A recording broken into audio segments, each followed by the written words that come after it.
Next week, we're going to be in Milwaukee. I am. Buck's going to be in Scotland. Yes. I'm going to be in Milwaukee. We're going to be at the Pabst Theater Tuesday night. We're going to have an awesome time talking about the upcoming Republican primary debate, which is going to be the first one in Milwaukee, going to be on Fox News. This is interesting. Mediaite has this story up. Headline is this, Buck. Trump is plotting a cable news blitz, a sit-down with Tucker Carlson as a counter to Fox News GOP primary debate. This is according to CNN. I'm reading from Mediaite. CNN says that again, this is Fox News. Trump's ideas reportedly include sitting down with Tucker Carlson and calling into different cable news shows. Here's a quote. Conversations regarding a potential interview with Carlson have taken place with Trump's team, but there's no definitive plan for him to do that as of now. Trump has privately and publicly floated skipping either one or both of the first two Republican presidential primary debates and has repeatedly pointed to his commanding lead in the polls as one reason he is hesitant to share the stage with his GOP challengers. All right, Buck. So let's start here. If Trump came to you and he said, Buck Sexton, should I debate in Milwaukee, you would say what to him? At this point? Yes. There's no advantage for him in debating Milwaukee. So no.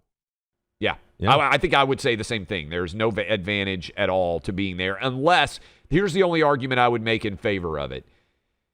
If it would allow Biden, in the event that we get Biden versus Trump part 2, to argue, I don't need to debate, just like Trump didn't debate. I'm not going to debate at all, because I think this is what Biden will say in the actual general election. And if he were to point to it and say, look, Trump didn't even debate in the Republican primary, because we've said this, but I think he'll argue, I'm not even going to platform Donald Trump's lies. And I think that could happen because they don't want Biden, given his dementia, to actually end up in the debate. When was the last time we saw a debate really noticeably not just move numbers for a few days, but shift the momentum in a race? I feel like I'm still scarred from the experience of because I remember this one very well, and people always think that I'm crazy until they go back and watch it. Mitt Romney utterly destroyed Barack Obama in the first debate. I mean, Barack Obama looked like, like he didn't want to be there. He didn't know any. I mean, it was even his own team was shocked afterwards. Didn't change a thing. It didn't move any needles. Didn't change. So well, now maybe he that's came just back specific and performed really well, and that's where he got the Candy Crowley. Was it Candy Crowley who was helping him? Okay, I mean, I don't think he performed that well. Candy Crowley kind of bailed him out on he was better the next time, and that was it was about foreign policy. It wasn't the first one was the domestic policy debate, if I remember correctly. And Candy Crowley came out and was like, no, he did actually say it was an act of terror. I think, and I'm curious if people would agree out there, I thought Trump was disastrously bad in the first debate against Biden in 2020, where they just screamed at each other. Trump smoked him in the second debate. But I thought that Trump played into the suburban moms. He's a meanie. They don't want to vote for him. Remember, there are only two, right? Because they canceled the second one because of COVID, if I remember correctly. Second debate, Trump smoked Biden.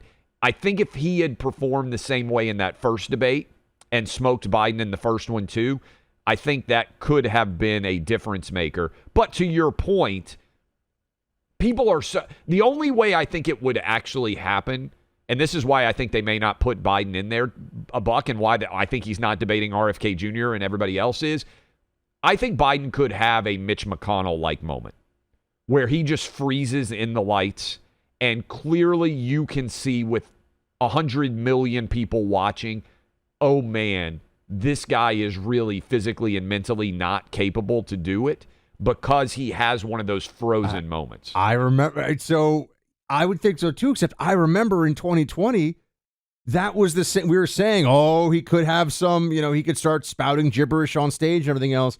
And afterwards, people were saying, well, whatever meds or injections they gave Biden to push him through that, I guess they worked. I mean, he didn't fold in that circumstance. You're right. But Just I think he's gotten worse a lot. Even if you go back and listen to Biden in the 2020 campaign, just the audio, not the arguments. He's a lot worse now, I think, than he was 3 years ago. And in a year and a half, I think, now you could point to Fetterman and say it truly doesn't matter that the guy won by 5 and he couldn't even speak. But I think on a broader scale, it would be harder for president because he has more impact than one I'm sorry, senator. I'm just laughing at this thought because I don't think it's that crazy. I think Biden should just go all in and just do the debate with aviators on. Just stand there on stage like, hey, man, got aviators on, buddy. Here's a good question for you. Prior to Fetterman, who is the worst single performer in a presidential debate or vice presidential debate that you have ever seen? I've got an answer, but I'm curious if you have the same answer as me. In our lives, right? We're not talking about you go back and watch microfilm from the 60s or something. I'm talking about the last 40 years or so. Presidential only, or are we talking any? Presidential and vice presidential. Presidential, vice presidential. Man. I'll give you my answer. Oh, are you going to go Paul Ryan, Joe Biden? No. Admiral Stockdale, 1992. He was Ross Perot's running mate. And they did a vice presidential debate. For people out there who remember Clay had finished his JD. I was in like the 3rd grade, so this is not fair. Stockdale could barely speak. And I remember he had one line about ping pong that was like his best line.